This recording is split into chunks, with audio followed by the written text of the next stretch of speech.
عوامی رد عمل سے ڈری ہوئی شہباز سرکار نے اسلام آباد کو وار زون میں تبدیل کر دیا۔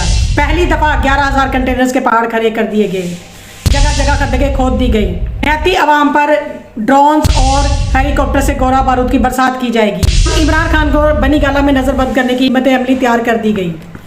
جو صوبائی حکومتیں اس لانگ مارچ میں عمران خان کا ساتھ دیں گی، ان کے خلاف کارروائی کرنے کا فیصلہ کر لیا گیا۔ 13,000 سے زائد رینجرز، FC اور پولیس اہلکار تعینات کر دیے گئے۔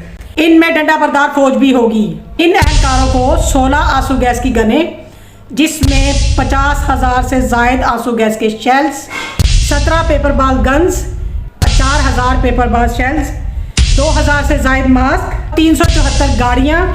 صبح پنجاب میں دفعہ 144 نافذ کر دی گئی۔ اسلام آباد جانے والے تمام راستے بند، ٹرانسپورٹ بھی بند کر دی گئی۔ مزید اپڈیٹس کے لیے چینل کو سبسکرائب کر لیں۔ اپنی دعا میں یاد رکھیے گا۔ Thank you. اللہ حافظ۔